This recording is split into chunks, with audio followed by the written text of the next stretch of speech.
Bonjour à tous et bienvenue dans votre émission Miroir de Société, Miroir de la Société de ce samedi 10 mai 2025. Nos réflexions et autres commentaires ce matin vont en direction des passionnés des grandes dépenses lors des funérailles. Il y a bien une pratique qui s'observe un peu partout au Bénin lors des cérémonies de décès. C'est bien entendu cette façon d'organiser les choses en grand, dit-on, ce qui sous-entend qu'on ne peut pas se passer d'installer les bâches, de manger à satiété et de faire couler à flot les boissons.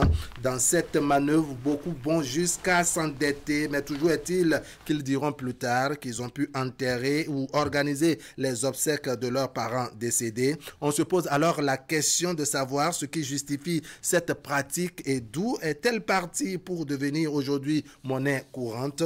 Dépenses exorbitantes pour cause de décès, est-ce normal? C'est le fil conducteur de nos échanges ce matin, échanges que nous ferons avec les invités sur ce plateau et avec vous au téléphone. Je voudrais attirer votre attention sur le fait que les numéros d'appel ont été revus. Vous voudrez bien faire attention à l'écran, n'est-ce pas? Les numéros qui s'affichent à l'écran, c'est bien entendu ces numéros que désormais nous allons utiliser. Je vais me permettre maintenant de vous présenter les membres de l'équipage. D'abord, à ma droite, Herman Metton. Herman Metton, bonjour. Bonjour, monsieur Wahab Alikbara. Bonjour, amis téléspectateurs de Canal 3 Bénin. D'accord. Madame Ariane Haïté, bonjour. Bonjour à vous, mon cher. Merci beaucoup. Vous êtes la présidente de l'ONG IAM. Vous êtes également sociologue. Merci pour votre disponibilité. Rodrigo Lou, bonjour. Bonjour, mon cher Wahab. Allez, merci pour votre disponibilité également. Vous êtes les visages bien connus. Il y a Imam Traoré Djiwa de la mosquée centrale de Maria Gleta qui est attendu. Il va sans doute nous rejoindre en plateau. Toujours est-il que nous avons démarré comme ça et je vais adresser la toute première question à Rodrigue Olou. Dépenses exorbitantes pour cause de décès, est-ce normal? C'est notre thématique du jour. Comment vous voyez d'abord les choses dans notre environnement, la façon dont les obsèques, pour ne pas dire les cérémonies, les funérailles et autres sont organisées? Bon, je ne vois pas ça mal. Je ne vois pas ça mal. Seulement que parfois, il y a des dérapages et c'est ce qui fait que ça fait l'objet d'un débat. D'accord. Sinon, à un certain âge donné, quand quelqu'un décède, c'est déjà comme une culture. On ne l'enterre pas juste comme un jeune. On ne l'enterre pas, on ne reçoit pas les condoléances au cimetière. On se donne rendez-vous quelque part pour continuer. Mais pour continuer à l'enterrer. Ah, d'accord. Maintenant, c'est triste parfois de remarquer que à un certain âge, on continue par festoyer. Et je me demande si le défunt, en voyant ça de l'autre côté, s'il voyait, quel sera son état d'âme. D'accord. Donc, c'est ce qui fait que ça fait l'objet d'un débat. Objet de débat, d'accord. Madame Ariane Haïté, quelle lecture vous avez de la façon dont les obsèques, les funérailles sont organisées un peu partout au Bénin? Alors, je dirais que c'est la tradition. Et vous savez qu'une tradition, c'est le mode d'expression, d'accord, de la culture, d'accord. Donc, je sais que de tout temps, ça ne se fait pas comme ça, ça ne s'est pas fait comme ça. Mais il faut reconnaître qu'à un moment, les uns et les autres ont ressenti le besoin d'étendre, comment on appelle ça, ce culte-là, d'accord, cette cérémonie-là, pour, c'est-à-dire, dans une première phase, enterrer convenablement le défunt, c'est-à-dire avec la tristesse et tout ce qui va avec. Et dans un second temps, d'accord, et se réjouir. Surtout, comme l'a dit mon prédécesseur, voilà, quand ce n'est pas un jeune. Vous voyez? Donc, c'est-à-dire, qu'est-ce que comment je dirais ça plutôt? Le fait de mettre trop de moyens dans cette cérémonie-là, c'est ce qui est un peu dérangeant. C'est ça qui est dérangeant. C'est d'ailleurs ça que nous qualifions d'exorbitant. Allez, Herman, mettons, de votre regard d'observateur de notre société, ce que madame a dit tout à l'heure avant de bondir sur mon cher ami Rodrigo Lou, un peu dérangeant. C'est pas un peu dérangeant, c'est dérangeant. Ah bon? Oui. Et moi, donc vous ne voulez pas juste dire beaucoup de non, c'est dérangeant. D'accord. Il n'y a pas de peu de beaucoup, c'est dérangeant. Et je ne suis pas pour ce que M. Olou Rodrigue a dit. D'accord. quelle tradition? Et il a même dit, on continue le reste à la maison. Je dis, non, il y a problème. Quel que soit l'âge, M. Wahab Alikbara, se séparer d'un être cher, il n'y a pas question de festoyer. Je suis désolé. On ne doit pas festoyer. Même si votre papa ou votre maman a 150 avant de partir, il y a toujours cette douleur-là qu'on porte en soi. Et je conçois mal qu'il y a cette douleur-là qui vous anime, que vous ayez encore le temps de dépenser, de festoyer, d'amener les amis. Et là, on rigole, on s'amuse. Oui. D'autres viennent même pour demander des boissons de préférence. Est-ce que vous avez telle boisson? Oui. C'est mariage? C'est baptême? Ou bien c'est communion? Tu as perdu un être cher. Je dois t'assister. Tu as les larmes aux yeux. Oui. Et parfois, regardez même le contraste. Au cimetière, on pleure. Les larmes aux yeux, papier, mouchoir. Quelques minutes après, tu entends faire appel. Ils ont déjà amené Blocoteur. Ablo est déjà là. Le carton de champagne que j'ai commandé. C'est également peut-être pour s'essuyer les larmes. Essuyer les larmes de cette manière. Non, je suis désolé. Non. Vous voyez des gens pleurer à chaudes larmes au cimetière. D'accord. Et quelques minutes après, ce n'est même pas quelques heures. On mange, on danse, de la salsa, de coco. Non, je suis désolé. Parce que de son vivant, même si la personne a bénéficié de toutes les attentions, du moment où il y a cette séparation, quand même respecter, il faut faire le deuil. Et quelques temps après, vous pouvez faire 6 mois après, bien 1 mois après, messe d'action de grâce et de remerciement. Là, vous pouvez remercier. Madame, mais séance tenante, je suis désolé, où il n'y a pas eu de rencontre de corps, pas eu de petits-enfants, des enfants, et on étale tout ça là. Je suis désolé. Je suis vraiment pas d'accord avec ça. Herman a mettons un peu révolté. D'accord, Madame Haïté. Bon, alors vous savez, je suis déjà très contente qu'il ait dit à l'entame qu'il était un peu d'accord, Non, il dit qu'il partage un peu. Non, je ne partage pas. Quand vous dites un peu, là, je ne suis pas d'accord même. Il a élevé le oui, votre un peu là, je ne suis même pas d'accord. D'accord. Voilà, c'est ça. Déjà. Je suis totalement et foncièrement contre. Alors, ce que je voulais dire en fait, pour rétablir un peu l'équilibre, voilà, c'est que quand il y a décès, généralement, les personnes, le lien que vous avez avec cette personne fait que vous souffrez. Véritablement, quand vous n'avez pas une bonne relation avec la personne, vous ne souffrez pas en tant que tel. Ça passe. Voilà. Et il faut reconnaître que dans la famille, chacun a tissé son lien avec le défunt. Okay? Donc, quand vous aurez remarqué que les cérémonies de nos jours, ce n'est pas immédiatement quand la personne décède.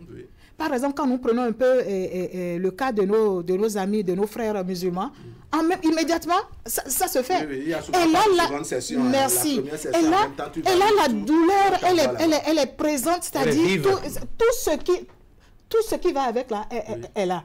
Maintenant, si vous voyez un peu de notre côté, on tarde, on remet. Peut-être que c'est les frais pour retirer le corps. C'est-à-dire c'est plein de choses qui font qu'on repousse la mise en terre de cette personne-là. D'accord. Il y a aussi le fait qu'on se dit non, on n'a pas suffisamment de moyens pour inviter toutes les personnes qu'il faut, parce qu'on recherche de grosses enveloppes. Vous voyez. Donc il y a tout ça. Maintenant, quand on va dire que enterrer la personne de cette manière, c'est extrêmement gênant. Moi, je ne voudrais pas... Vous ne voulez pas aller sur ce terrain. Voilà, on va permettre à Imam Salman Bouré, n'est-ce pas, de nous rejoindre. Imam, venez vous installer. N'est-ce pas, c'est l'imam de la mosquée centrale de Ouihra. On va poursuivre le débat, le temps de permettre à Imam de s'installer. Rodrigue Olou, cette tradition, cette pratique, on se demande d'où est-ce qu'elle est partie concrètement, hein? D'où est-ce qu'elle vient exactement? L'historique. Je ne pourrais franchement pas le dire parce que je ne suis pas bien placé. Mais j'ai pour souvenir que quand vous atteignez un certain âge dans mon village, même avant de vous enterrer, en ce temps j'étais encore plus petit, on prenait le temps de danser avec le cercueil dans tout le village avant de faire un enterrement. C'est pour montrer que cette personne a eu franchement une longue vie. La personne a eu la grâce de vivre longtemps. Maintenant, quand je vais rebondir sur M. Herman, quand vous dites que bon, ça vous étonne et que vous êtes farouchement contre, on ne peut pas pleurer quelqu'un tout le temps, même si on l'aime comment. Oui. La séparation, c'est comme ça. Oui, et, pardon, quand on a la grâce que cette personne qu'on enterre, ça rentre dans la logique des choses, c'est aussi une manière de dire merci. Vous comprenez? Quand c'est vous qui enterrez votre papa et qu'il est vieux, peu importe la douleur, c'est la logique. C'est ce qu'il doit être. Donc vous n'allez pas prendre tout votre temps à pleurer. À côté des pleurs, il y a les rires. À côté des larmes, il y a le sourire. Donc du coup, tout va de pair. On pleure, on rit. Oui. C'est que ça va de pair. Donc moi, je ne suis pas contre. Comme c'est déjà une tradition, je ne suis pas contre quand ça atteint un certain âge. D'accord. Au moins 80, 90, oui. C'est bon. Quand on voit ça, ça ne dérange pas. D'accord. On vous comprend, Rodrigo Lou. Allez, comme je l'avais annoncé, plutôt en lieu et place de Imam Traoré Djiwa, imam de la mosquée centrale de Maria Gleta, n'est-ce pas, qui a donc un empêchement. C'est Imam Salman Bouré Abdoulaye qui nous rejoint sur le plateau. Il est d'ailleurs déjà là. C'est l'imam de la mosquée centrale de Rohiro. Imam, bonjour. Bonjour. Et bienvenue sur le plateau de Miroir de la Société. On est bien intéressé de vous entendre sur cette question des dépenses que nous faisons au Bénin, en tout cas un peu partout dans le pays, en ce qui concerne les obsèques. Quel regard vous portez sur ça quand il y a décès, les cérémonies qu'on fait, la façon dont ça se fait, surtout les dépenses qui accompagnent cela? Monsieur Wahab, oui, vous avez oublié le mot qui accompagne dépenses. Oui. Dépenses exorbitantes. Voilà, oui. Je voudrais d'abord son observation et on ira sur le détail exorbitant. Oui. Merci beaucoup, monsieur le journaliste. Merci beaucoup, mes collègues sur le plateau. Et bonjour pour les spectateurs, n'importe où ils se trouvent. En réalité, vous allez faire l'effort de parler un peu plus fort. Oui, nos défunts méritent de leur présenter une forme de respect. D'accord. Pour reconnaître les bienfaits sur nous, surtout nos deux parents et tous ceux-là qui ont contribué dans notre éducation. On doit leur accorder tous les privilèges et tout le respect. Mais sans exagération. Ce n'est pas affaire de respecter des défunts qui est interdit, mais exagérer jusqu'à de rentrer dans quelques dépenses inutiles qui ne servent rien de défunts, ni les vivants qui restent. Même il y a des conséquences négatives sur les vivants. Parce que là, il va prendre les crédits et les charges qui après douleur de ce qui les a arrivés comme la décès. Maintenant, il y a ce problème-là qui est là. Comment on va faire pour régler nos dettes, jusqu'à même les fortunes qu'on a, les terrains, les carrés, on va liquider ça à un prix forfaitaire. Et finalement, et cette trace-là, ça va descendre sur nos descendants, même c'est pas nous seuls qui va souffrir, c'est les enfants vont souffrir de ça là. C'est ça là que nous sommes dans. D'accord. Alors, dans l'islam, qu'est-ce qui est prévu par exemple, parce que vous êtes un musulman, imam d'ailleurs, on est curieux de vous entendre sur ce détail, parce que tout à l'heure je vais demander à Herman, n'est-ce pas, dans sa religion, qu'est-ce qui est prévu? D'accord. Certainement, tout le monde connaît que dans la religion islamique, la préparation pour un défunt, c'est très très simple. Chez nous, si quelqu'un est décédé, après sa mort, on a besoin de lui laver proprement et l'habiller proprement avec le tissu blanc, que ça ne dépasse pas environ de 8 à 10 mètres. On a déjà emballé et fait vite pour enterrer la personne sans prendre, s'il n'y a pas de cas exceptionnels comme les enfants sont loin, qui doivent venir voir ça là, s'il n'y a pas quelque chose, on va enterrer la personne même jour. Mais dans le cas qu'il y a des gens qu'on va attendre, on peut la garder un jour, 2 jours avant l'enterrement. Tout ça là c'est permis. Chez nous, lorsque les enfants ou bien la famille, lorsque la famille déplorable n'a pas de moyens, il y a des frères musulmans qui vont regrouper toutes les dépenses et faire ça gratuitement. D'accord. Allez, on va évoluer. Oui, Herman, mettons, le détail sur lequel je voudrais vous entendre, c'est que dans la pratique, on note que quand le défunt atteint un âge donné, la façon effectivement de célébrer les obsèques varie ou est différente. Cette façon est différente de quand c'est un jeune qui est décédé et autres. Et cela, c'est plus ou moins dans les régions du Sud. Je ne veux pas stigmatiser quelques régions que ce soit, mais lorsque la personne atteint un âge donné, il y a une attention plus ou moins particulière qu'on lui accorde, plutôt que quand il s'agit d'un jeune ou même d'un enfant. Je suis entièrement d'accord que dans certaines régions, la personne est jeune ou vieille, ça a une différente connotation. Cela ne veut pas dire que je suis d'accord. On vous suit, on vous suit. Mais permettez-moi, et rappelez-moi le nom de madame. Madame Haïté. Madame Haïté, qui a dit quelque chose, et monsieur Oulou l'a rejoint. C'est leur point de vue, ils sont libres. Oui, elle a dit, on ne va pas faire le deuil tout le temps. Quand elle prend la religion musulmane, comme c'est au plus 48 heures, là on peut comprendre un peu. Mais chez nous, il y a le temps qu'on laisse, donc on peut déjà peut-être faire le deuil. Et M. Oulou aussi a dit qu'on ne peut pas pleurer la personne tout le temps. La personne meurt, déposée à la morgue, même si c'est un an après, le jour où on veut mettre cette personne sous terre là, vous imaginez l'émotion, tout ce qu'on ressent. Et c'est pendant ce temps qu'on prépare encore fête. Et là, moi, je suis contre. Et j'ai dit, on ne peut pas faire tout le temps le deuil. C'est pourquoi j'ai dit, un an après ou bien un mois ou 6 mois après, vous faites messe d'action de grâce et de remerciement.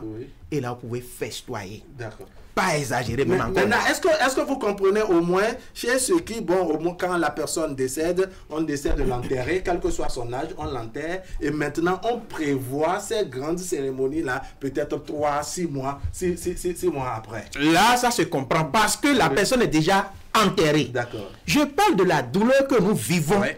Le jour où on enterre. Une douleur diversement partagée. Diversement partagée, je suis d'accord, où on assiste, j'ai mon ami au look, serviette au cou, bien, je ne sais pas comment ça se passe chez lui. Les larmes, ses enfants, et foulard noir, tissu noir, madame, tout le mode pote. Et c'est en ce temps-là, moi, je vais me préparer à manger blocoton ou à demander tel ou demander. Vous ne vous voyez pas dedans. On demande même certaines viandes. Toi, tu es venu soutenir ton ami pour cette viande-là. Là, ça passe. Maintenant, jeune et vieux. Quand la personne atteint un niveau donné, la cérémonie peut avoir un certain éclat. Je peux comprendre ça comparativement à un jeune qui meurt. Mais toujours est-il que lorsque quelqu'un meurt et on veut fêter là, les dépenses exorbitantes. Il y a beaucoup de litiges. Les litiges domaniaux, on en a assez à cause de ces dépenses exorbitantes. Ou peut-être dans une famille, tout le monde veut montrer que c'est moi. Ah, l'autre veut descendre de Paris. Il a un peu de jeton, nous-mêmes, on ne va pas se laisser faire.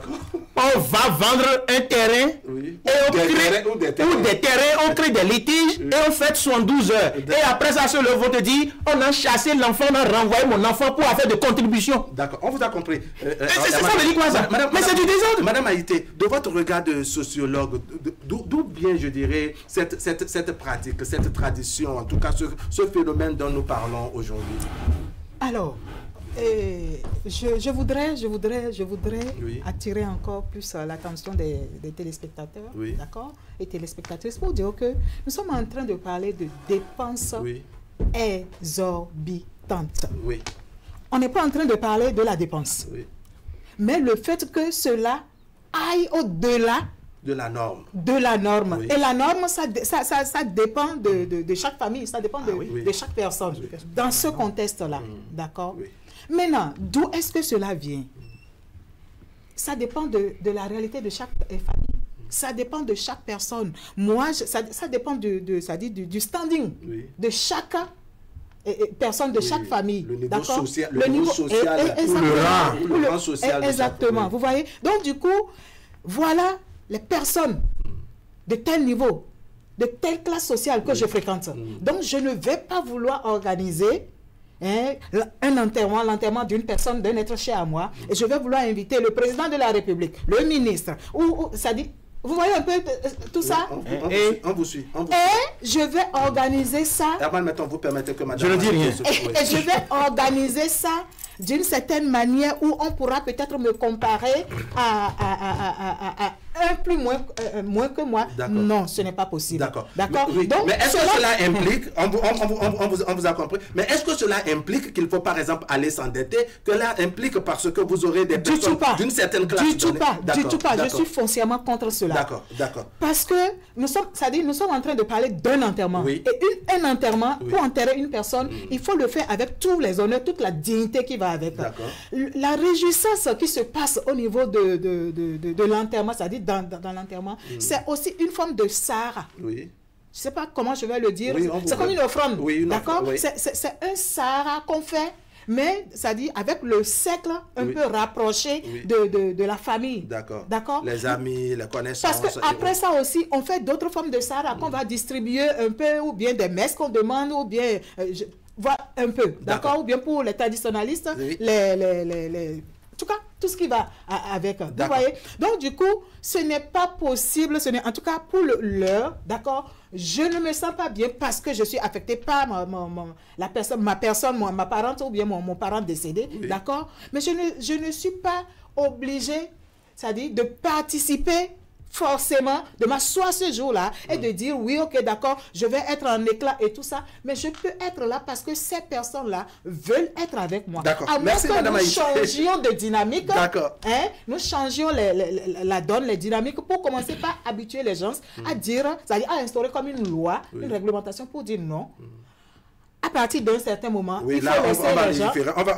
On va revenir peut-être les solutions ou la façon peut-être d'encadrer tout cela. Je précise, le débat, nous le faisons avec nos téléspectateurs. La régie nous accompagne à ouvrir la ligne. Les nouveaux numéros, c'est le 69 21 33 33, le 69 23 88 88. C'est les deux numéros, n'est-ce pas, ouverts pour les échanges avec nos téléspectateurs. Rodrigue Golou, je vais venir vers vous, mais je vais à nouveau écouter Imam de la mosquée centrale de Waiho. Imam, les dépenses là, comment on justifie cela? Qu'est-ce qui a amené cela dans je dirais, dans nos traditions? Quand vous observez les choses. Oui. En réalité, je veux dire que c'est ignorance de ce qui va passer après la décès. Allô? Qu'est-ce que ça signifie? Le décès de quelqu'un pour nous. Allô? D'accord. Imam, vous permettez, on va prendre le tout premier téléspectateur. Téléspectateur libre, bonjour. Bonjour, monsieur Wahab, ce matin. Ça va bien, merci. Merci de vous présenter. Salut, monsieur Herman et tout le plateau. Oui, bonjour, monsieur Mathieu. Oui, bonjour. D'accord. Et vous savez, les cérémonies que nous faisons là, c'est partout, hein, même chez les richissimes aussi. Moi, je connais un ancien député qui est dépourvu de tout. Et quand quelqu'un de plus cher est mort, chez lui, il a dû vendre une maison pour enterrer ce dernier. Et je m'avais dit que, vous savez, enterrons nos parents vivants. Il y a une émission que vous avez fait entre-temps où M. Herman a dit ça. Oui. Enterrons nos parents vivants. Moi, j'ai fait l'expérience en 2018 où quelqu'un de mon village, où ses enfants, dans le temps, n'avaient pas de potentiel économique. Et j'étais même hors du pays quand on m'a appelé, on m'a dit voilà, il est malade. J'ai dit ok, qu'est-ce qu'on va faire? J'ai dû envoyer un montant, j'ai dit envoyez-le à l'hôpital. On l'a envoyé à l'hôpital. À l'hôpital, on m'appelait, j'ai envoyé de l'argent. Il s'est retrouvé. Cette personne s'est retrouvée, parce que vous avez des gens qui sont plus âgés. Et il disait à ses enfants dans le temps que vraiment, c'est son heure qui semble sonner, mais que celui qui doit le prendre là, dans le véhicule là, c'est quelqu'un qui a déjà conduit beaucoup de cadavres. Que lui ne va pas accepter que ce monsieur-là le conduit, même il veut un nouveau véhicule. Et vous savez, ce monsieur-là, il est retombé encore malade. Et on m'a encore appelé. J'ai envoyé de l'argent. Et finalement, il est parti. Et avant qu'il ne parte, c'était un matin. Il a dit l'air sonné pour qu'il parte. Que le nouveau chauffeur est venu, le nouveau véhicule est venu. il a dit de le servir, on l'a servi, il a mangé, et c'est comme ça il est parti. Sans déranger quelqu'un. Et avant de partir, il a dit, dites à M. Mathieu, il n'est pas mon enfant, mais dites à lui qu'il sera quelqu'un plus grand dans la famille. Vous savez, en 2022, j'ai eu un souci. C'est ce dernier que j'ai vu dans le rêve. C'est ce dernier-là, j'ai vu dans le rêve, qui m'a dit, tu n'auras aucun problème. Et quand j'ai rêvé, lendemain, vous savez, le souci a commencé par s'atténuer jusqu'à l'heure où nous parlons. C'est pour juste vous dire que enterrons nos parents vivants et si vos potentiels économiques ne vous permettent pas de faire des choses, non, faites comme vous voulez. On peut vous critiquer, on peut porter des critiques paralisantes autour de vous. C'est pour quelques jours, c'est pour quelques semaines. Ça va s'en passer. Merci beaucoup. Merci beaucoup, monsieur Mathieu. On va vérifier s'il y a un autre téléspectateur et on donne la parole à Imam Salman Bouret. Téléspectateur en ligne, bonjour. Bonjour. Merci de vous présenter. Ah, c'est moi, monsieur Doutetien. Monsieur Henri Doutetien, comment allez-vous? Ça va très bien, c'est qui en ligne? Monsieur Doutetien? Oui. Canal 3 Bénin, vous êtes en direct. D'accord. Ok. Bonjour. Monsieur Doutetien, baissez le volume de votre téléviseur pour pouvoir nous entendre nettement. D'accord, je l'ai éteint même. D'accord. Vous nous appelez d'où aujourd'hui? Je vous appelle de Zinvier, comme d'habitude. D'accord, Zinvier, on vous écoute. Bonjour. Bonjour, monsieur Doutetien, on vous écoute, vous êtes en direct, parlez. Bonjour tout le monde. Bonjour. Heureux de pouvoir suivre l'émission ce matin. Mais je pose un poste, comme en mathématiques, je pose un postulat de base. C'est un théorème. Pas de dépenses excessives. Chacun doit organiser à la mesure de ses moyens. Mais je veux souligner qu'il y a des phénomènes de communication qui ont fait que si quelqu'un décède quelque part aujourd'hui avec une annonce à la radio, à la télévision, les parents très lointains, même les amis, il y a une diffusion de ça et beaucoup de gens sont au courant. Et tous ceux qui viennent, les gens viennent par amitié, les gens viennent par compassion et les gens viennent par rapport au lien qu'ils ont avec les parents de peuple. Ce qui fait qu'il y a de plus en plus de monde pour assister aux obsèques de quelqu'un. C'est ça. Ceci étant dit, moi, je voudrais dire que tous ceux qui sont venus de loin, on doit s'organiser pour leur donner de l'eau à boire. Les gens ne peuvent pas venir de Cotonou, de partout, quand vous êtes dans les marécages comme moi, à Bodela, et repartir le ventre creux après les messes et coton.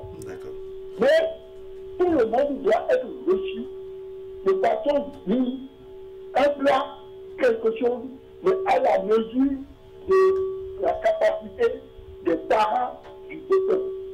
Donc à la mesure de la capacité, pas de façon aussi exagérée, pas de façon exorbitante. Mais j'ai posé comme postulat de départ oui. Et on vous suit dans cette démonstration. Je suis contre ça. Mais aller vendre une maison ou aller vendre quelque chose pour enterrer, le mort va se sentir contre vous. Et je veux ajouter, du point de vue spirituel, en dernière position, quelqu'un qui meurt pour ceux qui sont dans les religions chrétiennes, les religions de croyance, il est régné auprès de son Dieu. Et par comparaison, quand un enfant naît dans une famille, le cercle de famille applaudit à grand cri. Ouais. Donc cette personne est au ciel, nous devons l'accompagner en rendant grâce à Dieu, et dire à Dieu, c'est toi qui as donné, c'est toi qui as reçu, mais nous te louons. C'est notre manière, nous, de louer Dieu, et cela ne coûte pas la compassion. Mais pas de dépenses excessives. Vendre quelque chose pour enterrer quelqu'un, à la limite de Dieu, c'est un péché. Vous l'assurez pas un bonheur, un bénéfice. Merci. Merci beaucoup, monsieur Henri Doutetien. Bien de choses à nos amis et autres populations de Zinvier. Ok. Merci beaucoup. Un tout dernier dans cette première manche et on revient en plateau. Téléspectateurs en ligne, bonjour. Téléspectateurs en ligne, bonjour. Bon, il n'y a encore personne. La régie nous permet de revenir en plateau. Imam, vous étiez en train d'expliquer que c'est la méconnaissance, sinon l'ignorance que les populations ont, n'est-ce pas, qui font qu'elles se comportent ainsi. Oui. Certainement que de la manière dont nous sommes arrivés dans ce monde, c'est la même manière qu'on doit quitter. Le jour de la naissance de quelqu'un, le jour qu'on a enfanté un président ou un roi, même un des rois, les gens connaissent la famille, que c'est un enfant des rois. Mais les personnels simples, qui sera ministre, on ne sait pas. Le jour, celui qui a accouché le bébé là, ou celui qui a tenu sa première fois, il ne sait pas que c'est le président de la République qui l'a pris. Et c'est comme ça le jour qu'on va quitter aussi. On doit quitter ici et laisser ce qu'on a trouvé ici. Là. On va laisser ça tranquillement et se rendre là-bas comme on est arrivé. Parce que là-bas, maintenant, on va aller faire rendre compte de ce qui est là. C'est ça l'inquiétude qui doit allumer le cœur de la famille des parents. Ce n'est pas affaire de nourrir des uns des autres. En réalité, chez nous dans l'islam, lorsqu'une famille a un deuil, il est recommandé que les autres familles qui vont leur préparer la nourriture. C'est ça. Pour les nourrir. Ce n'est pas eux. Notre prophète a recommandé de leur préparer la nourriture. C'est-à-dire c'est les autres fidèles, la communauté, n'est-ce pas, qui leur vient en soutien lors de ce décès. Parce qu'eux là, ils sont occupés avec ce qui les a arrivé comme la désert. Problème là, cette angoisse là, la séparation. Mais c'est le contraire qu'on note, hein. C'est-à-dire c'est la famille éplorée qui est obligée de nourrir. Il y a Sodabila, il y a manger. Ça veut dire qu'ils ont deux occupations en même temps. C'est une aberration. Afin de cette douleur de séparation de leur chair. Et maintenant, comment on va faire avec les foules qui viennent? Alors, Rodrigo Lou, je viens vers vous.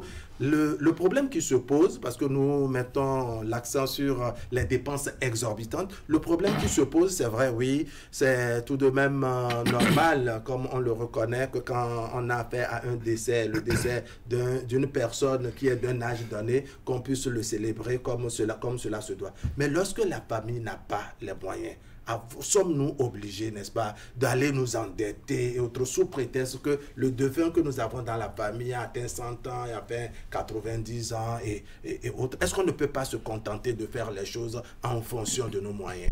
Oui, c'est ce qui est recommandé. Et quand on exagère, je suis franchement contre l'exagération.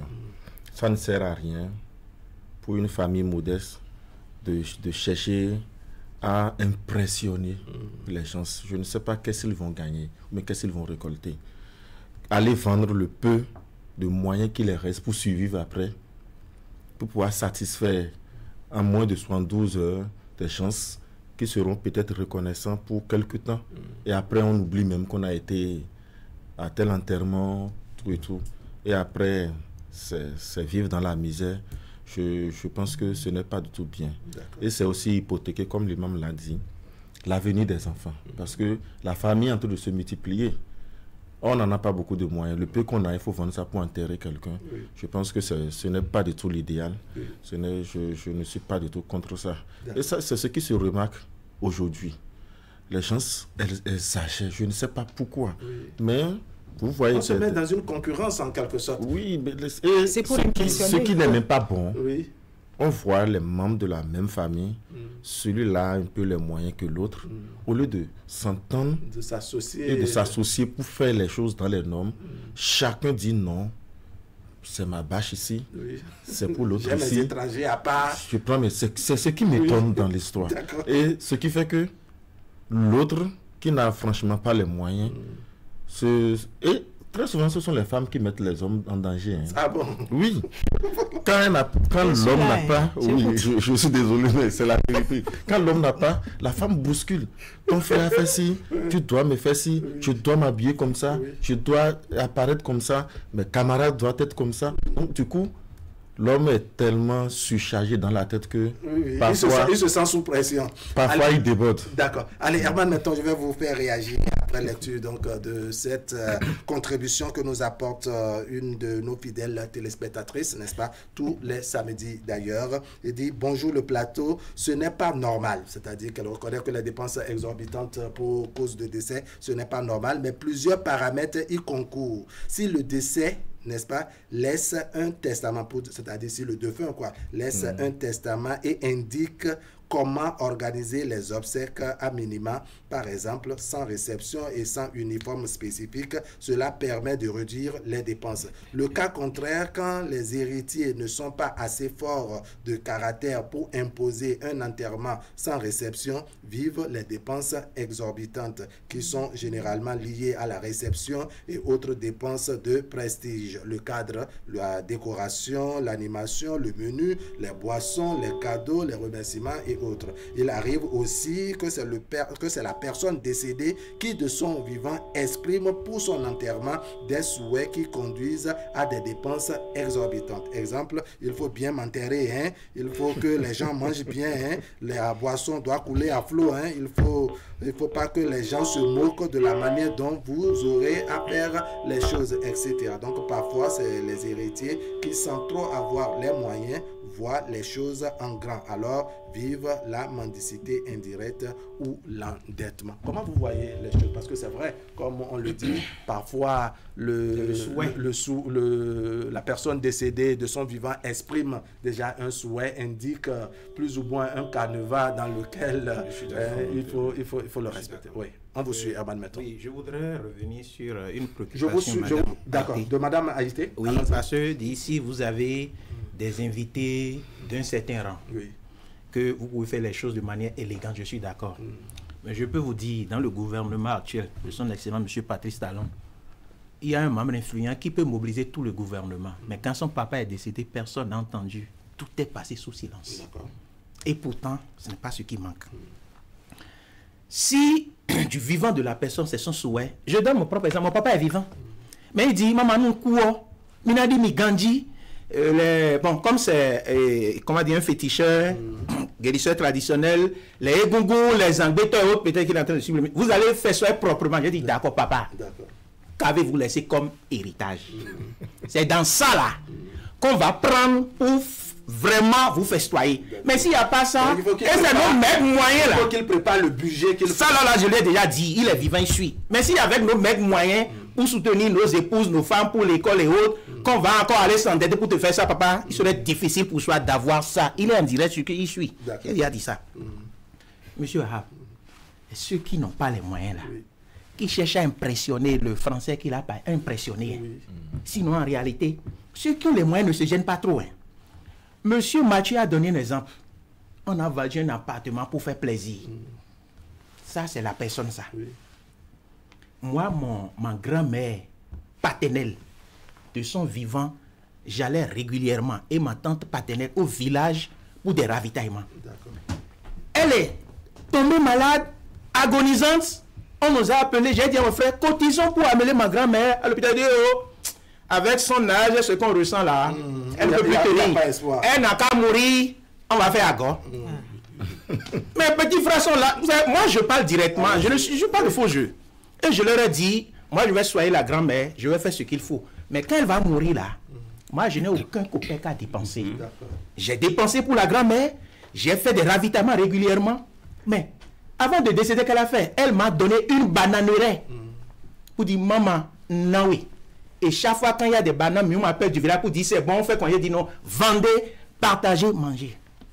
Mais mes frères qui ont festoyé après sa mort là, où il y a bâche, il y a tout ce qu'on veut là, ils n'ont rien eu. Si vous voulez faire quelque chose à vos parents, il faut faire ça de leur vivant. D'accord. Alors, madame, anniversaire, sortie, ce qu'ils aiment manger. Moi, quand maman est décédée, j'ai rien fait. Je sais que je ne dois rien à maman parce que elle a bénéficié de tout de son vivant. C'est mieux pour vous. Ça, au moins, on peut témoigner. Merci.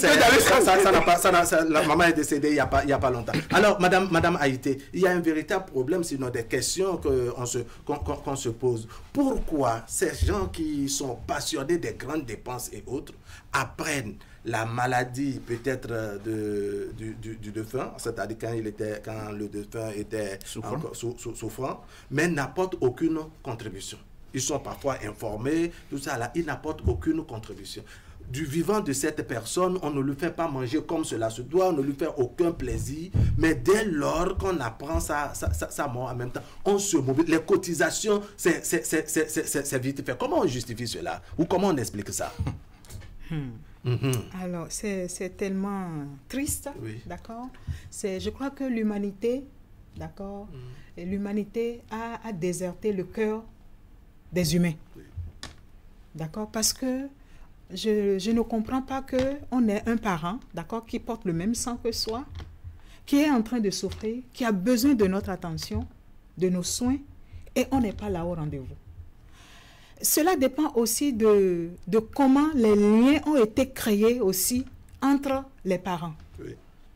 Parce que c'est un peu trop large pour apprécier, mais je vais quand même prendre quelques pans de la question, d'accord? Quel est le lien, la relation que nous avons eue avec cette personne-là? Moi avec la personne et la personne avec moi. Ça importe. Quel est l'état d'esprit, l'harmonie qui est préconisée au sein des familles? Les liens de parenté entre frères, on doit s'aimer, on doit se soutenir. Quels sont les liens-là qui ont été créés, noués entre les membres de cette famille? Voilà. Donc, tout ça fait que à un moment, il y a certaines personnes, vu que... Parce que si vous avez c'est-à-dire entretenu de bonnes relations, des relations filiales, des relations d'amitié, d'estime, d'amour, oui. Des relations sincères avec cette personne, il n'est pas question que vous entendiez que elle est malade et puis que votre cœur ne soit pas touché. Choqué. Vous voyez? Et donc, on ne va même pas vous dire, avant que cette personne même ne tombe malade, que vous preniez soin de cette personne. Vous pensez à l'appeler, vous pensez à lui rendre visite, vous pensez à lui faire du bien. D'accord? Maintenant, si cette relation-là, si ce climat-là n'a pas été créé, je vous en prie, il est normal qu'on puisse voir que on n'est pas tellement de relation avec la personne et qu'on est même pressé que cette personne-là même décède. D'accord. Non, ce sont nos réalités. Oui, parce que trop c'est trop, elle nous fatigue, vous nous fatiguez, trop c'est trop. Donc il y a ces genres de relations. On va écouter Imam. Vous comprenez pourquoi quand la personne est vivante, elle est malade, elle est souffrante ou elle a de besoins, n'est-ce pas, que ce soit ses propres enfants, ses connaissances, ses proches, personne ne réagit. Au lieu de bien lui faire manger, au lieu de bien l'entretenir, on ne fait rien. Mais dès lors qu'on dit qu'il y a décès en même temps, très vite, on organise un comité, on fixe les cotisations de part et d'autre, et rapidement, n'est-ce pas, on mobilise les fonds avec une vitesse inexplicable. Comment vous voyez la situation? Oui, certainement, c'est... Toutes ces contributions, il sait que c'est pour eux-mêmes qu'il fait. Mais pour soigner la personne, il sait que ça va à l'intérêt de la personne. Et là, il veut que la personne va quitter vite. On n'a qu'à lui faire qu'il n'a qu'à mourir et nous laisser le terrain. C'est le manque de l'amour envers la personne. C'est le manque de l'amour envers la personne. Et les gens veulent faire dernière dépense. Tout le monde sont prêts de faire des dernières dépenses. Lorsqu'on fait dépenses sur un défunt, ça fait ses dernières dépenses. Mais lorsqu'on fait dépenses pour lui soigner, ça veut dire qu'après la guérison, il va manger aussi. Besoin de dépenses, on peut finir. C'est pour ça que tout le monde peut faire. Donc il faut attendre la dernière minute. Si le beurre c'est fini, on n'aura plus à dépenser. Et là, ça devient un peu méchant. Vous permettez, on va ouvrir la ligne à nos téléspectateurs, la seconde vague. Téléspectateurs en ligne, bonjour. Bonjour. Merci de vous présenter. Monsieur Otto Bruno. Monsieur Bruno Otto, comment allez-vous? Ça va très bien chez vous. Ça va bien, merci. Comment vont les amis d'Abomey? Ils vont tous bien, D'accord, on vous suit. Je salue le plateau. Bonjour, monsieur Otto. Le plateau vous répond. Bonjour, Wahab. Bonjour, monsieur Bruno Otto. Et j'ai rattrapé le train en marche. Néanmoins, c'est quelque chose à dire vis-à-vis de ça. D'accord. Il y a un député de Boycon dont il ignore actuellement le nom qui avait précédé et à un degré important qui construit les morts et autres là. Oui, à une loi plutôt en son temps. Monsieur Chosa déjà tout dit. Il veut mieux entretenir son père, ses parents, de leur vivant, au lieu de tenir faire des dépenses exorbitantes. Après, les gens viendront, on va courir pour faire comment on appelle, la morgue, on va faire ceci, on va faire ça là. Herman, je vous remercie beaucoup. Ce qu'il a dit tout à l'heure que tu as entendu, du vivant de sa maman, il a tout fait. Tout comme vous tous être là, moi aussi, ça derrière ça. Mais nous allons essayer de sensibiliser les gens pour qu'ils puissent savoir que tous les fois, quand ils sont vivants, nous faisons pas ce qu'on peut pour eux. Les entretenir. Pourquoi ne pas sortir un anniversaire devant lui? J'ai un cousin à Boulou qui a fait quelques désirés, on l'appelle. Il a célébré un anniversaire à son papa, à sa mère, la tante, mais j'étais hésité. Puis après, il a continué quand même jusqu'au moment du décès de sa maman. Chers amis, c'est très bien. Je voudrais seulement demander à nos frères de savoir qu'il faut tout faire de leur vivant. Quant à vous, musulmans, c'est même mieux qu'on fasse comme ça. Parce que vous ne pouvez aller payer des trucs à la mort, faire ceci, ça là. C'est bien. Sauf que chez nous, abonnés, nous, on considère toujours qu'il faut attendre pour faire ça là, comme à Porte-Novo. Merci à vous et bonne journée. D'accord. Monsieur Bruno Water, merci beaucoup. Merci. D'accord. Téléspectateurs en ligne, bonjour. Il doit y avoir un autre. Téléspectateurs en ligne, bonjour. Alors, Rodrigo Lou, je vous donne la parole. On note qu'au-delà du match vu qu'il y a, c'est également une question de business, non? Parce que beaucoup comptent également qu'à la fin, les invités qui vont venir vont donner des enveloppes et autres. Donc, on a la facilité de s'endetter, de vendre des parcelles, comme on le dénonçait tout à l'heure, Herman Metton, si c'est de bétail, de les vendre aussi. Bref, de s'endetter, parce qu'à la fin, on sait que bon, on peut totaliser le contenu des enveloppes pour s'en sortir. C'est pas évident. C'est un business qui trompe souvent. Et je pense que... Mais il paraît que ça marche pour certains. Dans certaines régions, c'est revu autrement. Je ne veux pas doiter, mais dans certaines régions, dans certaines localités, ils font les choses autrement. Pour pouvoir au moins amorcer ce qu'ils ont dépensé. Parce que quand vous venez, on prend votre nom, ce que vous avez donné comme enveloppe. Allô? Et tout est noté, quoi. D'accord. Rodrigo Lou, téléspectateur. Téléspectateur, allez, bonjour. Allô? Oui, allô? Téléspectateur, allez, bonjour. En ligne, bonjour. Merci de vous présenter. Oui, c'est Destin Aïou. Monsieur Aïou, comment allez-vous? Ça va bien, chez vous? Ça va bien, merci. On vous suit. C'est une émission au vol, hein? D'accord, allons-y. Et j'ai vu le terme. En fait, il faut essayer d'expliquer le phénomène sur le plan sociologique. Je vous raconte une petite histoire. Moi, j'ai travaillé dans une région des Terres Noires, là. Je ne veux pas nommer l'arrondissement, où les gens, le seul repas par jour, ils peinent à trouver ça. Ils peinent à trouver le seul repas par jour. Ceux qui ont travaillé dans les milieux ruraux savent de quoi je parle. Mais lorsqu'il y a un décès et que vous venez, vous vous demandez même d'où est-ce que l'argent est sorti. Ces gens-là, ils ont trouvé les sous. Parce que participer aux œuvres communautaires, tout au moins, c'est tout un problème. Puisque nous étions dans ces milieux-là. Participer aux œuvres communautaires, vous parlez à longueur de journée. Mais lorsque quelqu'un décède et que vous voyez ces gens-là en train de dépenser de l'argent, je ne suis pas arrivé à expliquer ça. Je me suis dit, il faut peut-être chercher une explication sociologique. Lorsque on dit, par exemple, si quelqu'un meurt, on ne doit pas le laisser à la morgue à plus d'un mois ou plus. Et le phénomène a commencé par sortir.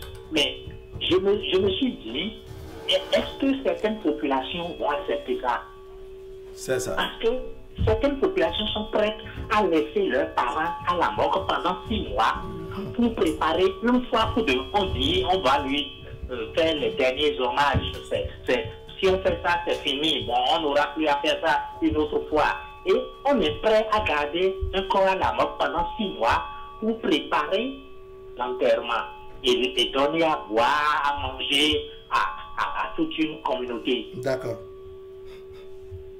C'est comme ça que je me suis dit, il faut plutôt chercher l'explication du point de vue sociologique. D'accord. On vous aura compris, M. Destanaïbou. Merci. Merci beaucoup. On vérifie s'il y a quelqu'un au bout du fil. Et là, on poursuit le débat. Téléspectateurs, bonjour. Autres téléspectateurs, bonjour. Allez, on revient en plateau avec la complicité de la régie. Et là, je m'en vais poser la question à Herman Metton. On a noté le match vu. On a noté également, dois-je dire, cette façon de faire un peu du business. Mais on sent qu'il y a une forme d'imposition aussi des parents ou de la belle famille quand c'est le cas. Quand c'est le cas. C'est-à-dire que un papa décède, ses filles qui sont mariées de part et d'autre, on fait une liste, une exigence aux filles, une exigence à leur mari et autres. Comment vous voyez cette situation? Est-ce que tout ça, ça ne va pas amener... Et pourtant, on connaît la force de frappe financière des deux côtés, hein, aussi bien de leur propre fille que du mari de la fille en question. Comment vous voyez ça, Herman Metton? Des exigences des parents pour que la fête soit belle, c'est ça? Oui. Moi, là, j'ai encore un exemple. Quand moi, mon beau-père était décédé, on a envoyé les listes, il faut payer tel montant, il faut payer tel montant, il faut faire ci. J'ai dit à la belle famille, voilà ce que j'ai. Si madame aussi trouve que c'est insuffisant, après, elle peut s'en aller me quitter. J'ai été clair avec la belle famille. Je ne vais pas m'endetter pour faire plaisir à quelqu'un. À l'époque, je n'avais même pas l'argent. Et le jour de l'enterrement, je vous dis, hein, je suis allé à 10 h et à 16 h, Herman Metton est déjà à Vedoko. J'ai quitté Vedoko à 9 h quelques, je suis allé à Commencer. Déjà à 16 h, je suis déjà là. Les gens disent, ah, ça c'est quelle épouse? On n'a même pas vu la veille. Pendant que les beaux-frères faisaient va-et-vient dans la poussière, lui-même, au moins, il a un véhicule. On ne l'a pas vu. Il vient à 10 h, il rentre déjà à 16 h. C'est qui ça? C'est Herman Metton ça. Mais jusqu'à présent, ils sont contents de leur fille. D'accord. Donc, m'as-tu vu? Moi, je peux épouser dans une famille où on veut montrer l'argent. Ce que je peux, je fais. Oui, naturellement. Quand on a perdu notre grand-mère, les petits frères, les amis, les parents disent, on va fêter, on va fêter, on va fêter. Il n'y a pas de problème. Vous pouvez fêter. Mais moi, là, monsieur, qu'est-ce que j'ai fait? Quand on a quitté la messe, je suis allé dormir à l'hôtel. Parce qu'il y a une cérémonie à faire la nuit, dans la nuit vers 1 h, 2 h. Donc je ne pouvais pas rentrer, je suis allé dormir à l'hôtel. Si tu n'as pas fait quelque chose, ne t'attends pas à aller t'asseoir sous un bâche de quelqu'un. Il y a les prêtres qui étaient là, les amis. Je leur ai dit, j'ai perdu mes parents, ma grand-mère, je ne veux rien faire. Croyant que je mentais, ils sont arrivés, ils m'appelaient, je voyais le numéro, je n'ai pas décroché. Parce que quand je vais venir là, ils voyaient tourner autour du véhicule. C'est son véhicule, mais il est où? J'étais à l'hôtel. Et quelqu'un était là, me faisait le point. Parce que lorsque je vais les voir, ils vont manger, ils vont boire. Donc je suis obligé d'aller les faire asseoir sous la bâche de quelqu'un d'autre. Lui n'a rien fait maintenant, il amène les gens. Pour ne pas entendre ça, je suis resté à l'hôtel jusqu'à 20 h. À 21 h, Herman est apparu, à 1 h, on a fait la cérémonie. J'ai dit à ma maman, demain avant 6 h, si vous n'êtes pas prête, excusez-moi, vous allez me voir à Cotonou.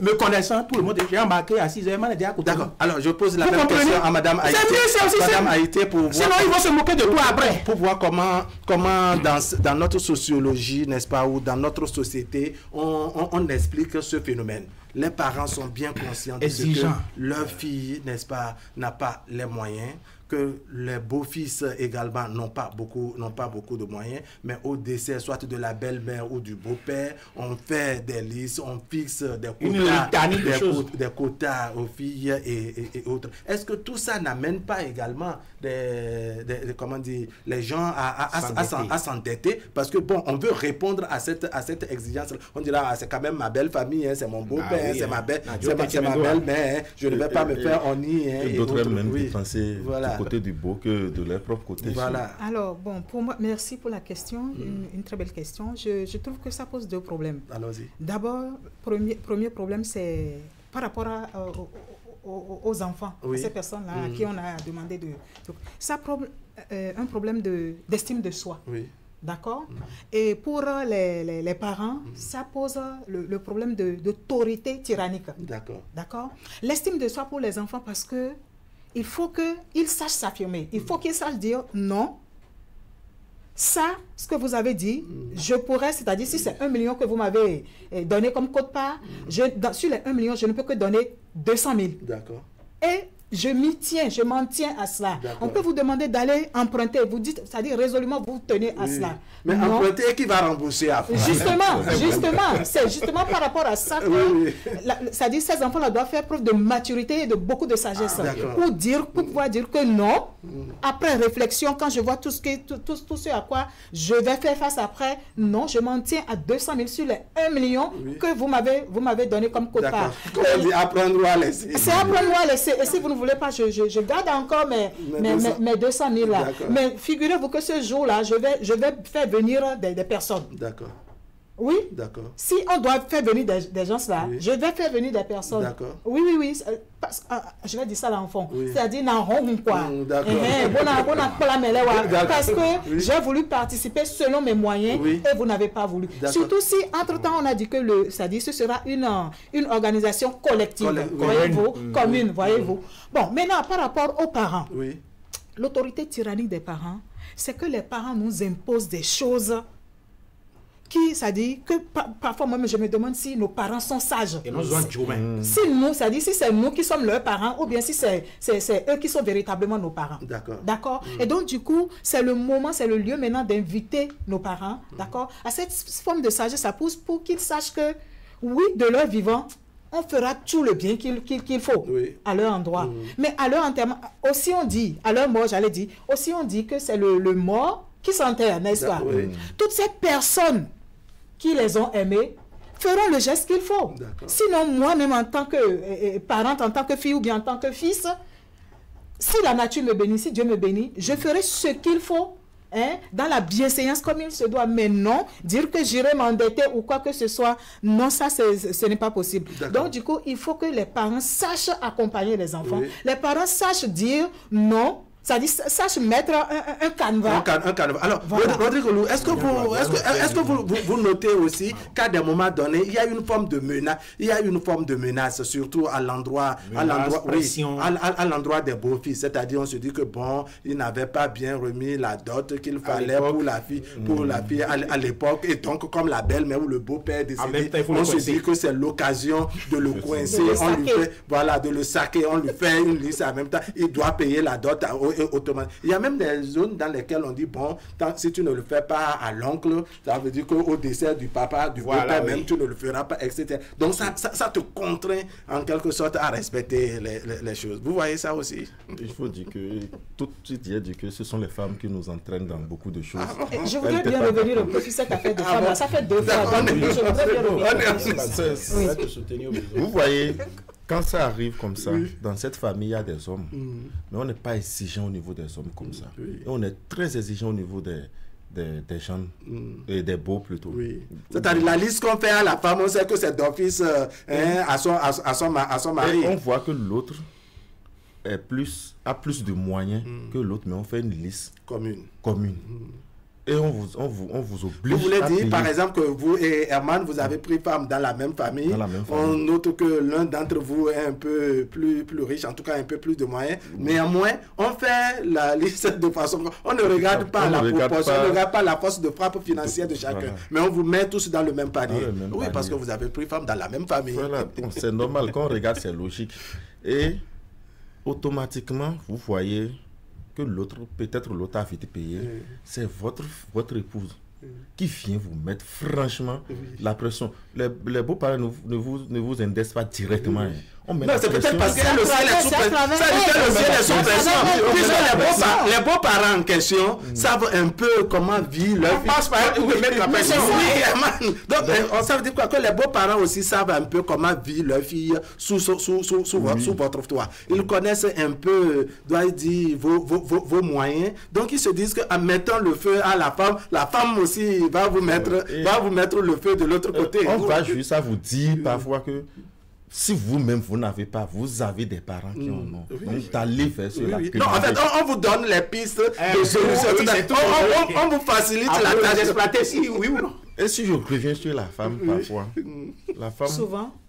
Toi, franchement, dis à ses parents, non. Ce que vous me demandez, mon époux ne peut pas faire ça. Non, c'est que parfois aussi la femme est en difficulté, c'est-à-dire quand elle prend le message de ses parents, qu'elle vient vous transmettre, vous recevez le message et vous-même vous avez la réponse que vous fournissez. Il y a que parfois la nature de la réponse que vous transmettez. Voilà, la nature de la réponse que vous lui donnez à aller transmettre là-bas, elle se voit en difficulté, elle se voit parfois incapable de retourner cette réponse à ses parents. En tout cas, on va écouter Imam avant de venir vers Herman et Madame Haïté. Imam, qu'est-ce qu'il y a lieu de faire pour corriger cet état de choses? Ou bien vous voulez d'abord réagir sur le fait que les parents exigent à leurs enfants les cotisations qu'on fait aux beaux-fils et aux belles-filles? Je veux dire que premièrement, je félicite notre sœur qui est Ophéline sur cette plateau, mais elle a joué son rôle en réalité, surtout son dernière contribution qu'elle a donnée. Merci. Je suis très très content avec sa contribution. Merci. Et on dit qu'on a des rôles de jouer pour sensibiliser notre société. On doit dire à nos parents qui sont vivants, d'ailleurs, la pitié envers les enfants. De penser, de connaître que les décès, ce n'est pas la fin du monde. Le monde va continuer de vivre. C'est pour ça qu'il n'a qu'à laisser les enfants en bon état. Il ne doit pas arracher les proches avant de partir. Et les enfants aussi doivent être chargés. Ce n'est pas tous les souhaits que ceux-là, ils ont dit, c'est ça là qu'on doit les forcément présenter. Parce que si on voit que c'est des dépenses inutiles, gaspillage, on doit laisser ça là pour honorer les hommages simplement. D'accord. Donc, par rapport à cet exemple, parce que Ayman maintenant avait réagi par rapport à ça, ces parents qui, avant de décéder, exigent la méthode ou en tout cas la façon dont leurs obsèques doivent être organisées. Est-ce que dans l'islam, c'est autorisé? C'est admis en islam? Dans l'islam, ce que nos parents, nous, on écoute chez eux souvent, c'est eux-mêmes qui demandent de prendre des choses à la légère, de prendre des choses... Oui, de ne pas exagérer, de faire les choses de façon simple. Il y a des parents qui exigent en disant que à faire des cérémonies de 7e jour, 41e jour, annuellement, là, je ne veux pas. Il faut tout regrouper en même temps. Après enterrement, chacun n'a qu'à retourner chez eux. Les filles n'ont qu'à retourner au foyer de leur mari sans venir remplir la maison. C'est eux qui demandent ça. D'accord. Oui. Monsieur Herman, quand tu paies un parent et tu dis remerciement au cimetière, là, ça fait mal à certains. C'est même pas pourquoi. Ils sont tellement énervés. Il y a même quand on prend les faits pas en même temps, là, c'est la partie réception automatiquement. Mais c'est justement la vie. Je veux dire, nous ne sommes pas contre ceux qui veulent festoyer. Il n'y a pas une loi qui encadre les choses. Moi, c'est mon opinion. Et comment on dit, Olu parle de son opinion, Madame Haïté, c'est son opinion, Aladji, El c'est son opinion. D'accord. On paie un membre cher. Et sur le fait pas, là où il y a réception, on dessine les différentes boissons. Hors d'œuvre, poulet, tout ça là, c'est dessiné, on vous envoie ça. Et on dit, fais pas. Si tu dis remerciements cimetière, ils sont fâchés. Les condoléances seront reçues. Merci, il dit quoi? Et quand tu dis, on va fêter, c'est là où peut-être 3 jours après, ou 3 jours, une semaine avant, quelqu'un peut t'envoyer un mouton, une chèvre. Quand peut t'envoyer 10 casiers de choses, parce qu'on sait que et celui qui envoie ça le jour là, il vient avec un minibus avec les amis. Parce qu'il a déjà envoyé une chèvre, il a déjà pris les dispositions. Il a déjà pris les dispositions. C'est pas systématique. Mais ça arrive aussi. Souvent, parce qu'il vient en babadien. Et parfois, même pour la faire, si tu ne fais pas bien la je suis éploré, M. Wahab Ali Bara. Oui. Et le peu de moyens que j'ai, ce que je vous offre, parce que je n'ai pas, il n'a pas bien dit, bon, l'enveloppe, on casse en deux le reste. Sur la voie, on va prendre un peu de billets avant de rentrer parce que. C'est en fonction. C'est-à-dire, le poids de l'enveloppe est proportionnel à la quantité de repas qu'on a consommé sur le lieu. Et Jono Gandia, il n'a pas bien reçu les invités. Donc, on coupe une partie de l'enveloppe. Restez tel que vous êtes. Si on dit à ton épouse, les parents mettent la pression à ton épouse.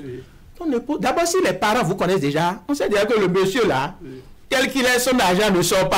Donc, ils sont déjà les précautions à prendre. Vous connaissez déjà mon époux, non? Madame, les condoléances qu'on reçoit parfois sur le parvis du cimetière de l'église à la sortie de cimetière aussi. Est-ce que ça ne permet pas de faire la différence, n'est-ce pas, entre ce que les gens, de façon vulgaire, en tout cas pour amuser la galerie, appellent mort et décédé? C'est-à-dire, quand il y a encore, il y a les grandes fêtes et autres, là, on estime que bon, la personne est décédée. Mais quand on reçoit les condoléances sur le parvis du cimetière, on dit bon, que la personne est morte. Donc, en fonction, si votre père passe, il n'y a pas réception, c'est que bon, c'est un mort. Mais quand il y a réception, c'est décédé. Vous voyez aussi les choses en tant que sociologue. En tant que sociologue, j'avoue que c'est la première fois que je l'entends d'ailleurs. Je vous assure tout. C'est la première fois. On fait la différence décédé. Mais ça ne saurait m'étonner. Ça ne saurait m'étonner. D'accord? C'est notre sociologie. Bien sûr que c'est notre sociologie qui permet tout cela. Et vous savez, il nous revient en fait de savoir mettre les dispositions, c'est-à-dire de nouvelles dispositions pour changer les choses. Beaucoup de choses ont été dites. Par exemple, quand on donne, c'est-à-dire on vient et il n'est pas prévu, par exemple, d'organiser une petite réception, c'est-à-dire que l'enveloppe, par exemple, comme l'a dit mon frère ici, mettons, et on coupe l'enveloppe et on va continuer la fête ailleurs. C'est-à-dire, il faut savoir conscientiser tout un chacun. D'accord? Et premièrement, ceux qui sont affectés. C'est-à-dire, votre parent est décédé, vous organisez, mais vous n'organisez pas pour attendre, espérer quelque chose de ceux qui vont venir. Non. Vous devez être en mesure d'enterrer votre parent défunt sans l'aide, j'allais dire, de qui que ce soit. Rien espérer. Voilà, vous n'attendez rien, vous n'espérez rien de personne. D'accord. Vous faites votre chose comme il se doit. Maintenant, s'ils arrivent et ils vous aident, c'est tant mieux. Vous savez, comme j'ai eu à le dire, quand on organise ça dans notre sociologie, dans notre tradition, c'est une forme de Sahara qu'on fait déjà même en lieu et place parce que par exemple, quand je prends la religion chrétienne catholique, il faut pas être en train de pleurer. Quand on pleure, on retient l'âme du défunt. On empêche le défunt d'être heureux, d'accord, de partir comme il se doit. Donc, du coup, il faut être en joie. Je ne dis pas que c'est forcément cette explication que l'Église donne, mais moi, de ma perception sociologique, voilà la relation, l'appréciation que j'arrive aussi à faire de la chose. Vous voyez, donc, du coup, il faut savoir accompagner le défunt. Et quand on ne pleure pas, on permet au défunt d'être aussi en joie, d'accord, et de savoir partir comme il se doit. Maintenant, si vous ne recevez pas les enveloppes, ça vous apprendra. Mais bien sûr, des enveloppes auxquelles vous vous attendiez, ça vous apprendra. Vous saurez faire désormais la part entre ceux qui m'aiment bien, ceux qui sont avec moi, ceux qui étaient là quand j'avais véritablement besoin d'eux, et ceux qui n'étaient pas là quand j'avais besoin d'eux. Alors, Emma, notons. Non, mais c'est une réalité. Non. Quand on a affaire à des gens, par exemple, qui ont les moyens, parce que c'est vrai, nous parlons de dépenses exorbitantes, parce que c'est forcément les dépenses les plus ordinaires et autres. Quand ces personnes ont les moyens, en principe, ça ne devrait pas poser problème. Ça ne devrait pas poser problème, non? C'est-à-dire que la personne a vraiment ses moyens, il ne va pas s'endetter, il ne compte sur personne, il compte sur ses propres forces. Et puis bon, là où il faut faire les choses, je dirais, de façon simple, il peut prendre un vaste domaine et aligner les bâches. Là, il faut utiliser peut-être du casier, il peut faire venir un gros camion. Un camion frigorifique. Voilà, tout ça là. Et faire ça. Donc, en temps normal, ça ne devrait pas poser problème. Non, ça pose problème. Ah bon? Oui, parce que tu es en deuil. Et je voudrais rapidement revenir encore sur l'explication de Mme Haïté. Elle a dit, moi je suis lecteur, je suis chrétien catholique engagé. Mais pour les messes d'enterrement là, nous portons le violet. Non, nous ne portons pas le blanc, nous portons le violet. Donc c'est un message. Tu as les moyens. sur le champ, fais le deuil. D'accord. Tu as tout le temps pour montrer combien de fois tu as une large surface financière. Oui. Monsieur Wahab. Donc, ce qui vous gêne, c'est le systématisme. C'est-à-dire on est en douleur et on déploie encore ses moyens. Oui. Donc, si par exemple la personne est décédée, on l'enterrait en janvier et on vient organiser les obsèques en mai. Comment je vais faire pour ma maman un an de décès pour ma maman quand je vais faire bientôt. Monsieur Wahab Bara, la tombe là, quand on ferme là, c'est fini. Regardez ce que les gens prennent. Voilà. Pour aller déposer, laisser ça, comment les moisissures et autres, là, les insectes. Moi, j'ai dit, un coup, bois de coffrage, mettez-moi dedans, cherchez une bâche, allez me déposer. Tout ceux-là, de son vivant, est-ce que la personne a eu ça? On veut enterrer. Et pour ça, on force la main, tu as bas le cercueil. Et quand le gouvernement rentre dedans, parce qu'on a ouvert la voie au gouvernement qui est rentré, on dit, on crie pour dire, on achète, comment dire, le tombeau le mien à 250 000, à 300 000, à 500 000, que c'est cher. Avant, ce n'était pas le cas. Avant, pour enterrer, c'était un jeudi. Et c'est le gouvernement qui avait mis un bus noir là. Maintenant, mes pévons, les petits-fils, tout ça, le gouvernement, et ce que vous organisez, ce que vous dépensez, le gouvernement dit, ah, donc ils ont l'argent. Autant prendre en amont. Pour qu'ils ne dépensent pas tout en aval. On va faire le dernier tour de table, n'est-ce pas, pour voir les solutions, comment essayer de corriger cela pour que, bon, le regard de la société puisse être plus ou moins correctif, n'est-ce pas, pour qu'il y ait une forme de correction, c'est ce que je m'attelle à dire, n'est-ce pas, qu'il y ait une correction, je dirais, dans nos habitudes et autres dans la société, parce qu'il faut qu'également, dans la société, nous puissions bien nous regarder. Il ne faut pas qu'au lendemain des obsèques d'un des nôtres, d'un Herman ou autre, n'est-ce pas, qu'on soit en train de se regarder en camarade de faïence. D'accord. Oui, Rodrigo, on vous écoute. Je pense aussi que la religion auquel appartient le défunt, parfois ça ne facilite pas les choses. Quand on est musulman, moi j'apprécie franchement comment les musulmans se comportent. Oui. Parfois on est chrétien et quand la mort vient en même temps, là, on veut devenir rapidement. C'est-à-dire qu'on est chrétien, mais quand les dépenses ou bien les obsèques arrivent, on veut que ça se fasse un peu comme chez les musulmans. Parce que chez eux, c'est fait de la plus simple des manières. Mais bon, chez nous les chrétiens, on exige beaucoup de choses. D'abord le cercueil, comment il faut habiller le corps.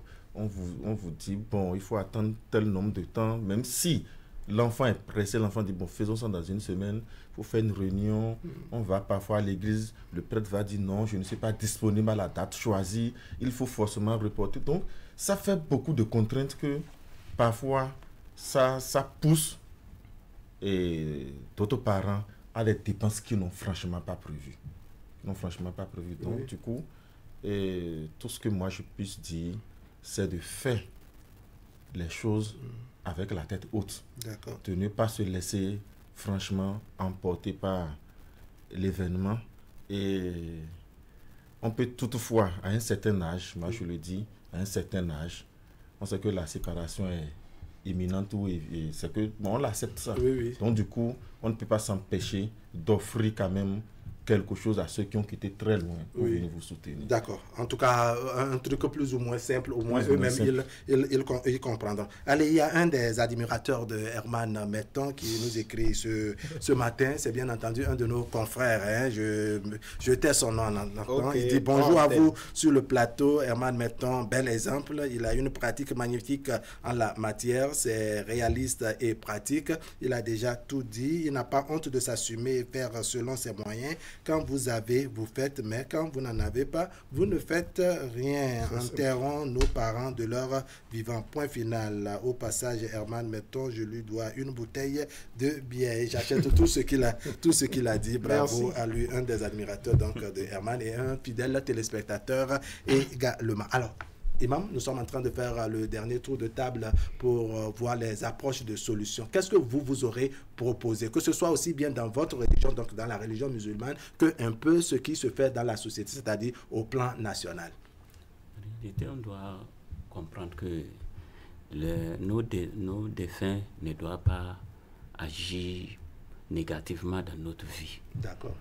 On doit les prendre, on doit leur accorder tout l'honneur de leur intérêt de belles manières, sans exagération comme on est en train de dire. Ce n'est pas affaire de nourrir les invités ou bien ceux-là qui sont venus de loin, de leur donner quelque chose à boire, c'est pas ça là qui est défendu. Mais affaire de transformer les jours comme un jour de fête, c'est ça qui est difficile. D'accord. Oui, Herman, maintenant. C'est vrai que j'allais compléter que des fois, il y a que parmi même les invités, il y a ceux que vous-même qui êtes concernés par le décès, vous ne connaissez pas et le défunt aussi ne les connaît pas. Mais ils viennent et ils mangent. C'est ça qui a fait l'occasion aux gens. C'est ça, là, je vous ai dit. C'est ça. Monsieur, je sais que des gens suivent l'émission. Et ils attendent la fin pour prendre la route pour abommer l'Okosa Porte-Nouveau pour aller assister des gens pour des funérailles. Oui, certains sont même peut-être déjà sur les lieux. Voilà, comportez-vous comme vous voulez. C'est votre choix, c'est comme ça que vous voulez. On ne dit pas non, il ne faut pas faire ci, il faut faire ça. Mais si vous avez des parents, anniversaire, faites leur sortie. En bas, les tissus que les gens font avec la main là. L'habiller. Ta maman, ta tante de son vivant. Et si vous faites des choses comme ça, ils vont vous donner des secrets. Ils vont vous révéler des choses. Et toi, viens. Voilà, il y a tel ici. Ça, je te donne ça. Garde ça. Tu n'auras aucun souci dans ta vie. Parce que tu lui as fait hommage de son vivant. Il est heureux. Elle est heureuse. Elle vit ses amis. Parce que quand moi, on veut fêter la maman, elle va donner à maman. Je n'ai pas d'invité, maman. Appelle tes invités. Tes amis de la chorale et autres là, appelle-les. Et parce que c'est parmi ceux-là que tu seras plus, tu vas sentir plus la joie. Nous sommes déjà des enfants, quelques deux amis nous accompagnent. Et quand la personne est heureuse, bien ton papa là, vous avez la bénédiction de son vivant. Mais s'il meurt, on dit, il a enterré son papa, hein? Il a enterré ça, ce qui s'est passé là, sous nous grébénus. Il n'y a pas un prix. Pour ceux qui enterrent bien, s'il y avait un prix, on donne là. Et tu ne peux pas me dépasser, Wahab. On va faire concurrence. Il n'y a pas de prix. Tu t'endettes et dis-toi ton gandhi, mais tu as bien enterré ton papa ou ta maman là. Est-ce que ta papa ou ton papa ou ta maman là, dans la tombe là, sont heureux? Oui, en fait, le prix qu'on a, c'est le regard qu'on porte sur vous dans la société. Pourquoi pas même dans le quartier. Bon, à tout. Ça peut te permettre d'avoir une nouvelle femme dans la tombe. Eman Deblo, les femmes. Moi aussi, Madame Haïté.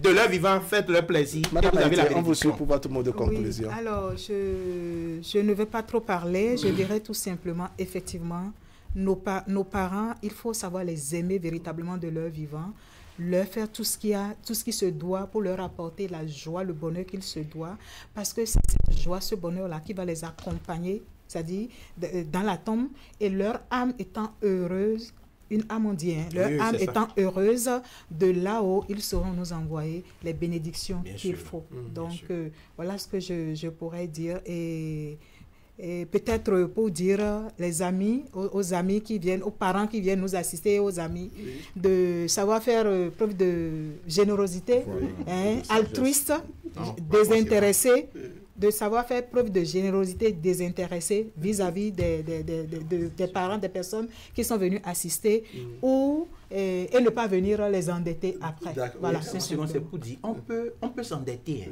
pour enterrer, mais c'est pour faire le stream, ce qui est impossible. Si tu n'as pas les moyens et c'est pour cercueil, on ne va pas te refuser de t'endetter pour ça. Ça, là, pour ça, on peut s'endetter, mais pas pour aller faire... On peut s'endetter, mais pour faire le stream. Parce que chez vous, on dit les faits sont sacrés, mais le commentaire est libre. Le plus important, c'est cercueil et autres. À Gola, ça peut venir après. D'accord.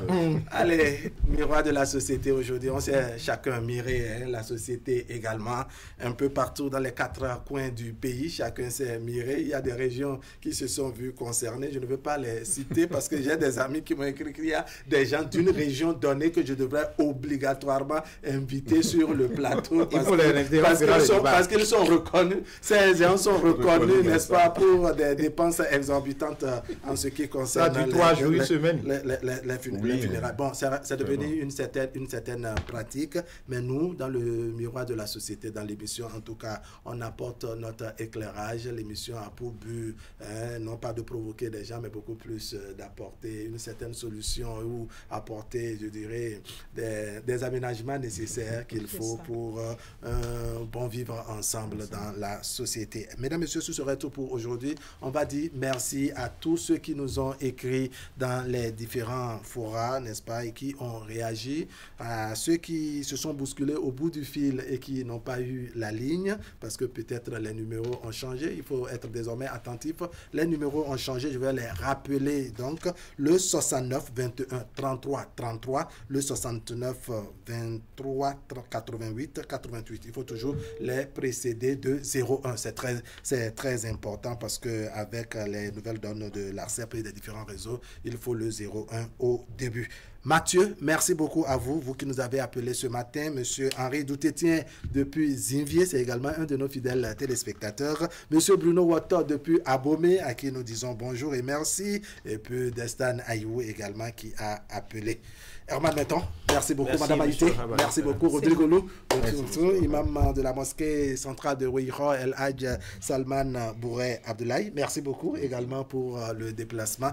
Mesdames, Messieurs, ce serait tout pour aujourd'hui. Merci de nous avoir suivis. L'information continue sur Canal 3 Bénin. Tout à l'heure, à 15h, vous avez la rediffusion et le mercredi autour de 16h30. Quant à moi, je vous retrouve lundi à 20h dans l'info continue. Nous sommes en direct comme d'habitude. Portez-vous bien.